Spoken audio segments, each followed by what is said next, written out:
अधिकतर केस में क्या होता है कि वो हार्मोनल इवोल्यूशन के लिए जाते ही नहीं है और सीधा आईवीएफ के लिए चले जाते हैं। लेकिन हाँ यही तो अगर हम उसको पहले देख पाते तो हम नेचुरली प्रेगनेंसी अचीव कर सकते हैं। और वहाँ पे ओवीएफ में भी रिजल्ट नहीं मिल पाएगा, सीधे उस पे चले जाएंगे, हार्मोन पे काम नहीं करेंगे, हार्मोन को नहीं चेक कर पाएंगे। वो बॉडी कंसीव हो सकता है कि वो कंसीव तो कर ले लेकिन मेंटेन नहीं कर पाए प्रेगनेंसी को। और हार्मोन को चेक कराने के लिए हार्मोनल जो डिसीज होती हैं उनकी जो विशेषज्ञ चिकित्सक है डॉक्टर अविनाश, उनको ऐसे डॉक्टरों के पास जाने की आवश्यकता है। अपॉइंटमेंट मिल जाएगा तो उनके लिए श्योरिटी हो जाएगी कि आज मैं देख के साहब से बिल्कुल मुलाकात होगी।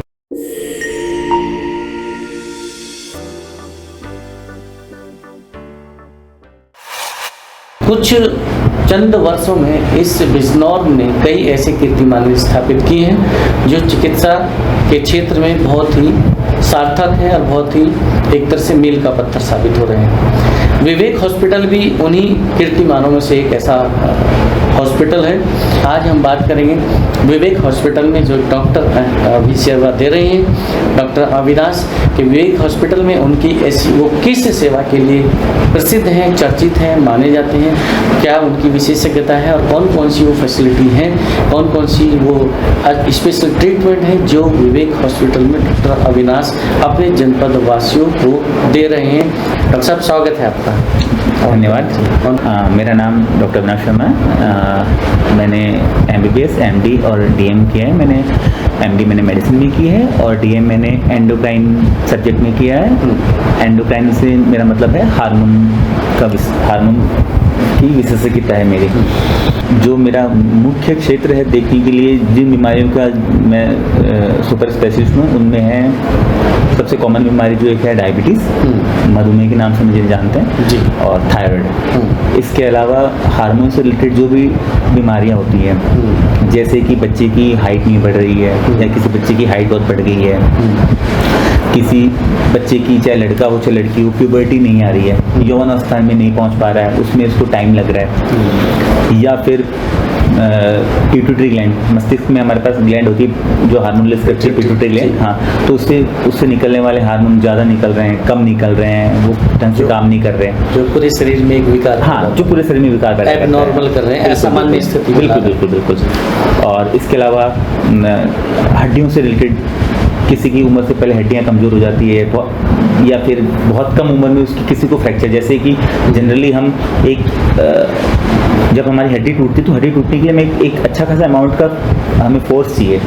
ऐसा नहीं कि मैं यहाँ से बैठा हूँ यहाँ से गिरा हड्डी टूट गई, लेकिन ऐसे कुछ लोगों में ऐसी प्रॉब्लम हो जाती है तो उस हड्डी की कमजोरी को देखने के लिए ऑस्टियोपोरोसिस हम जिसे कहते हैं मेडिकल भाषा में, ये भी एक बीमारी है। हाँ, ये भी बीमारी है। हल्का सा दबाव आया और हड्डी टूट गई, हड्डियाँ कमजोरी हो जाती है, टाइम से पहले ज़्यादा कमजोरी हो जाती है, तो उन लोगों को मैं देखता हूँ। इसके अलावा किसी को महीने की दिक्कत है महिलाओं में, जैसे मासिक धर्म जिसे कहते हैं, तो मासिक धर्म में अगर दिक्कत है तो मैं उसे भी देखता हूँ। इसके अलावा अगर हार्मोन की अनियमितता की वजह से अगर किसी को प्रेगनेंसी में दिक्कत आ रही है तो मैं वो भी देखता हूँ। इसके अलावा अगर किसी को हार्मोन की कमी से अगर सेक्स संबंधी समस्याएं हो रही हैं तो उन्हें भी मैं एड्रेस करता हूँ। डॉक्टर साहब, अगर विवेक हॉस्पिटल में बात करें, आप एक बृहस्पतिवार को यहाँ पर आते हैं वनडे के लिए, आप OPD के लिए आते हैं। हाँ जी। इस बीच में हार्मोनल्स जो प्रॉब्लम होती है आप फाइंड आउट करते हैं, बातचीत करके आपको लगता है कि हार्मोनल कोई प्रॉब्लम है पेशेंट को, तो उसको क्या टेस्ट कराने की भी जरूरत पड़ती है? क्या वो टेस्ट अपनी अवेलेबल? हाँ, मतलब देखिए जांचें तो बहुत सारी है, हार्मोन के क्षेत्र में जांच करवाने के लिए बहुत सारी जांचें हैं, लेकिन जो जांचें बहुत सामान्यतः बहुत ज़्यादा जिनकी आवश्यकता होती है जांचों की, वो जांचें हॉस्पिटल में वो जांचें अवेलेबल है हार्मोन से रिलेटेड। ऐसी कौन कौन सी बीमारियां हैं या जो विकार हैं जो शरीर में हार्मोन की वजह से होते हैं और उनका हम बिजनौर लेवल पे उनका समाधान पा सकते हैं? अधिकतर बीमारियों का तो जो हार्मोन से रिलेटेड बीमारी है उनका समाधान हो सकता है, जिसमें मैंने बताया पहले कि सबसे कॉमन जो बीमारी है वो डायबिटीज़। अप्रोच में थोड़ा फ़र्क है। जनरली जो डॉक्टर्स डायबिटीज़ को ट्रीट कर रहे होते हैं उनका अप्रोच होता है कि वो सिर्फ ग्लूकोज को ठीक कर रहे होते हैं, ग्लूकोज की वैल्यू को। तो हम यहाँ पे इस अप्रोच को थोड़ा सा और एक्सपेंड कर रहे हैं, हाँ, कि भाई सिर्फ ग्लूकोज को ठीक नहीं करना है, पेशेंट को ठीक करना है, पेशेंट पूरा ठीक होना चाहिए, हाँ, पेशेंट ठीक होना चाहिए, उसको होलसम एक उसमें सिम्टोमेटिक उसको रिलीफ मिलना चाहिए, ना कि मैं सिर्फ उसका ग्लूकोज ठीक करूँ। ऐसे थायराइड की है, कुछ थायराइड की बीमारियों में हमें कुछ भी नहीं करना होता जनरली, लेकिन उसको हम देखते हैं कि बाहर हो जाता है, उसको दवाइयाँ स्टार्ट कर देते हैं, जबकि उसकी जरूरत थी ही नहीं इस चीज़ की। जैसे आपने एक मासिक धर्म वाली समस्या भी बताई है, हाँ। और गर्भवती ना होने वाली भी एक समस्या है। हाँ। कई बार क्या होता है कि वो हार्मोन्स पे कम जाते हैं, कि हार्मोन्स एबनॉर्मल होने की वजह से हमारे सामने ये समस्या आ रही कि हम प्रेगनेंसी नहीं। हाँ, इसमें बहुत ज़्यादा ऐसा है कि अधिकतर जो मैंने केस देखे हैं उनमें क्या होता है कि जो ये किसी भी शहर में या गांव के आसपास वो एक तंबू सा लगा लेते हैं वो, हाँ। और वो औषधालय कुछ भी बना के, और वो कुछ भी, सबसे ज़्यादा उनकी सबसे बड़ी दिक्कत ये होती है कि वो लोग एक दवाई जो बहुत कॉमन यूज़ करते हैं वो स्टेरॉइड।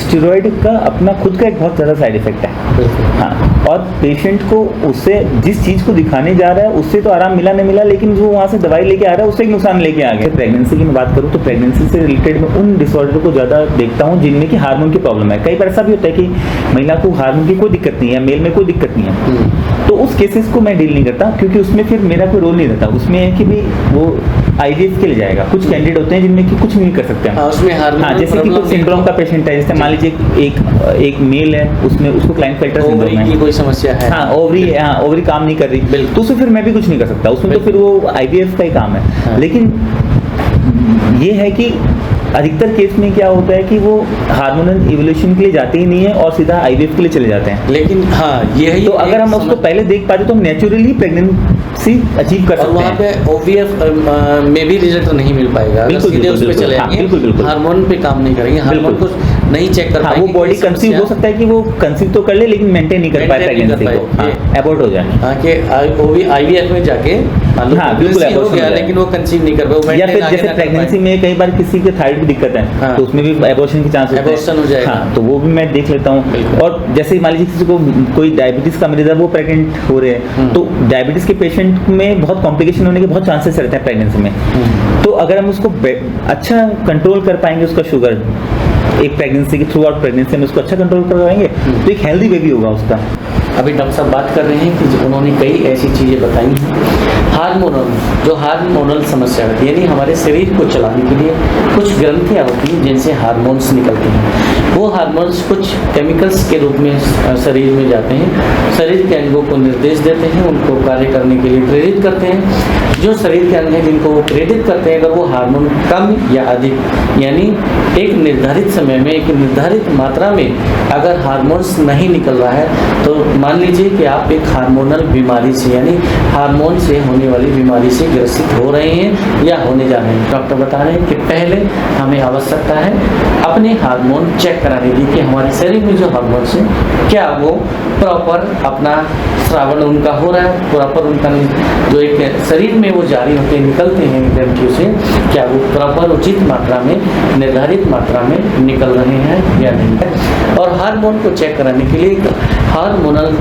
जो डिसीज़ होती हैं, उनकी जो विशेषज्ञ चिकित्सक हैं डॉक्टर अविनाश, उनको ऐसे डॉक्टर के पास जाने की आवश्यकता है। हम समझते हैं कि हार्मोनल बीमारी एक ऐसी समस्या है जिससे उत्पन्न होने वाली बीमारियों का ट्रीटमेंट भी अगर कराने का प्रयास करेंगे तो शायद ट्रीटमेंट जब तक चलेगा कुछ रिलैक्स मिलेगा, रिलीफ मिलेगा, लेकिन उसकी जड़ नहीं कट पाएंगी, क्योंकि उसकी जो जड़ है वो हार्मोनल डिस्टर्बेंस है। तो डॉक्टर साहब, ये विवेक हॉस्पिटल में जो आप एक दिन के लिए आते हैं थर्सडे को, ये कौन सी OPD में आप यहाँ बैठते हैं? जैसे अगर कुछ लोग इस वीडियो को अगर देखें आपसे वो आए ट्रीटमेंट के लिए, तो ये OPD कौन सी जिसमें अभी आप बैठते हैं? ये पीरियड 6 नंबर रूम में। क्या थर्सडे में जैसे आप आते हैं, पहले से अपॉइंटमेंट लेने की आवश्यकता होती है? किसी पेशेंट को अगर आपको मिलना है, दिखाना है, तो अपॉइंटमेंट ले लेते हैं तो थोड़ा आसान रहता है, पेशेंट के लिए भी आसान रहता है कि हाँ भाई मिल जाएंगे। जैसे आज जैसे मैं आज आया हूँ तो आज यहाँ पे काफ़ी भीड़ है, तो मैं सबको तो नहीं दे सकता क्योंकि मुझे 4 बजे 4:30 बजे तक मैं निकल जाता हूँ। तो अगर अपॉइंटमेंट लेगा तो वो आसान रहेगा, उसको दिखाना आसान रहेगा। अगर अपॉइंटमेंट नहीं लिया, जैसे मान लीजिए अचानक से आ गए, तो फिर हो सकता है कि मैं उस दिन ना देख पाऊँ, तो फिर उसका आना व्यर्थ हो जाता है। यहाँ अपॉइंटमेंट मिल जाएगा तो उनके लिए श्योरिटी हो जाएगी कि आज मैं देख के डॉक्टर साहब से बिल्कुल मुलाकात होगी, बिल्कुल। धन्यवाद बात करने के लिए। ठीक है।